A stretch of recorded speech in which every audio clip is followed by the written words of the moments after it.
8, 7, 6, 5, 4, 3, 2, 1. Ha ha. How long do you exercise for? How long do you need to exercise for? What's the ultimate amount of time that we need to invest into our body to make sure that we're healthy, fit and strong? And there's some really interesting questions there. Is it possible that if you exercise for a really long time, you can't exercise very hard? So the longer I go, surely the more I have to pace myself. Does that make sense? So if I want to put in 100% effort, surely that's going to be a short exercise program. I think the more important question to ask though is how quickly do I want to get results? So do I want to do the longest exercise program so that I feel good about how long I've been exercising for? Or do I want the outcome, which is how quickly can I get fit, can I get strong, can I get lean? And that's my favourite new expression. I'm very self-centered. I want to be strong, energetic, lean and fit for the rest of my life. So how long do I need to invest into my body every day? And I live in a world like you do, where it seems that it's an hour, it's a 45-minute class. You've got to go to the gym for 3 days a week and do 3 sets of 10, and your workout's got to take you a really long time.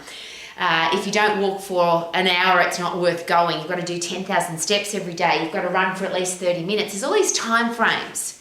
But is it possible that our muscles, our endocrine system, our central nervous system, our skeletal system, even our digestive system can't count, doesn't understand time, it just understands results?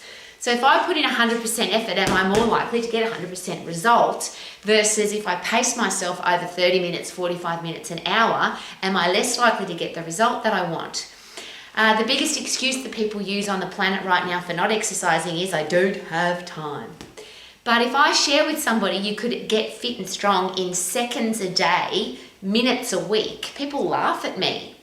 And I have a bit of an internal giggle when they laugh at me, because when you understand how the human body works, we get energy from 3 places. There's 3 energy systems. That's just called exercise physiology. We get energy from the phosphate system, which is stored phosphates, 100% effort, goes for 10 seconds.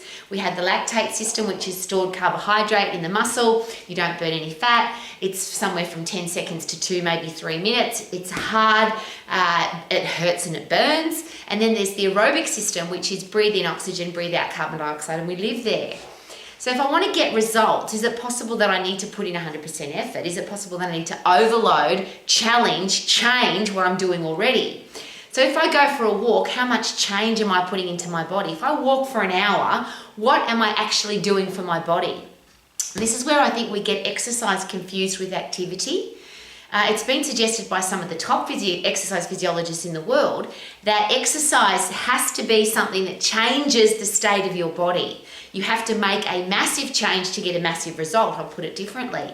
So if I go for a gentle walk, it might feel nice and I get fresh air and sunshine, but what changes am I actually making to my body? And that's one of the things I've got my boxing gloves on for a reason.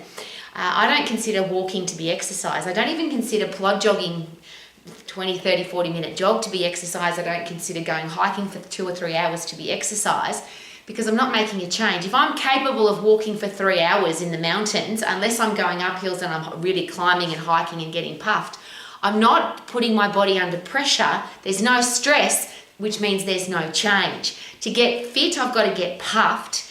To get strong, I've got to overload my muscles, bones, ligaments, tendons, joints, endocrine system, central nervous system. So why do we waste so much time doing long, slow, boring exercise? It's almost like I have to, people say, I've been for a walk for an hour. I've been to the gym for an hour and a half and I've done 27 exercises, 3 sets of 10. I've worked so hard. How could you have possibly worked hard when you have been going for so long? The further we get away from zero, the more we have to pace ourselves. And at Max, we always use this example. If I go out for a 100-metre sprint, which is the fastest sprint at the Olympic Games, I'm going to put in 100% effort. It's the phosphate system. It's 10 seconds. But if I say to somebody, we're going to do 50 100-metre sprints, one after the other, is it possible that you'll then pace yourself for the first however many? In fact, is it possible you'll pace yourself for all of them? And as soon as I start pacing myself, is it possible that I'm going to get less of a result?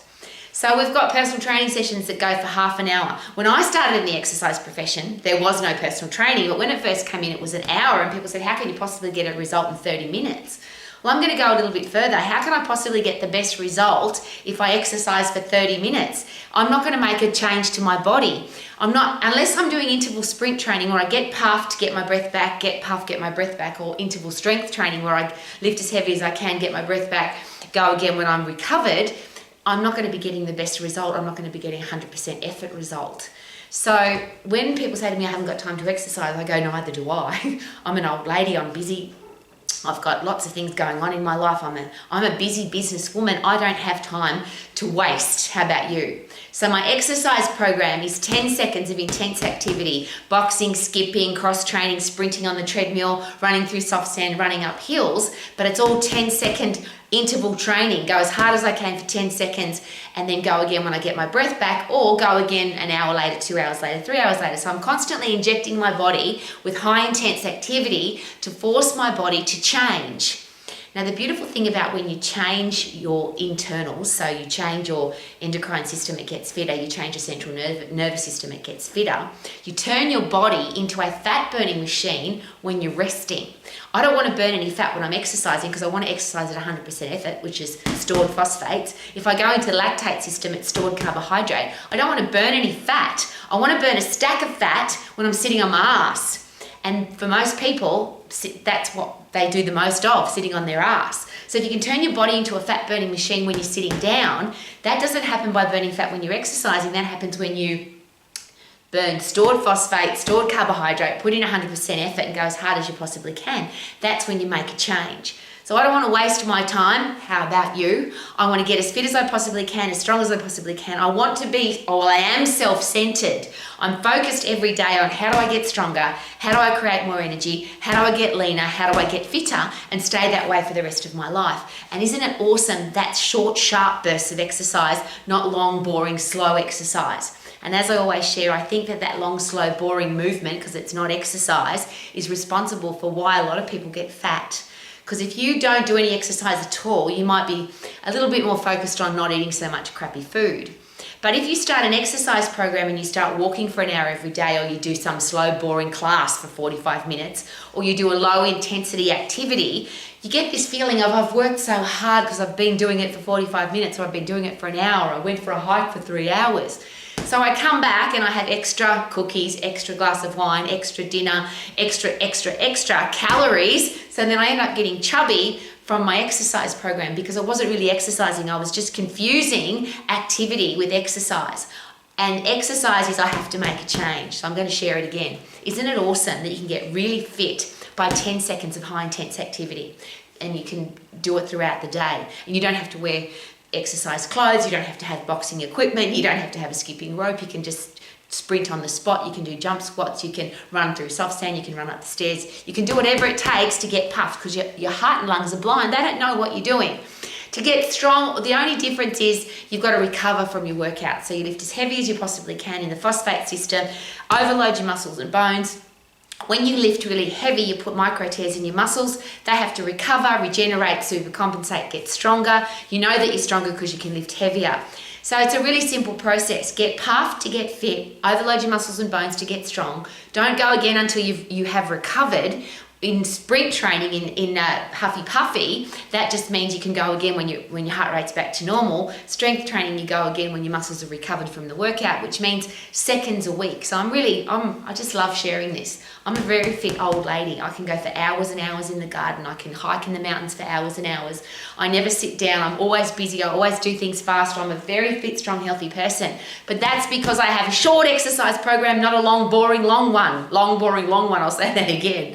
So high intense activity for 10 seconds. I lift heavy for 10 seconds. My strength training program is 3 exercises, no more than 10 seconds of lifting. So that's a 30-second workout. And huffy puffy, high intense activity throughout the day. So boxing, skipping, cross training, sprinting, doing all the things that get me puffed is just 10 seconds of, that's just really short. It's about as close to zero as you can get. But it's the quickest way to get fit. It's the quickest way to get strong, and it doesn't waste your time. So if you're sick of wasting your time, if you're sick of plodding through a boring exercise program, if you are bored with your exercise and that's why you don't do it, or if you don't exercise because you haven't got time, is it time to stop making excuses? Is it time to get fit and get strong by getting puffed, to get fit, overload your muscles and bones to get strong, keep it short so you get results quickly and you don't get bored, and do it safely so you don't get hurt, because obviously if you're injured you can't do anything.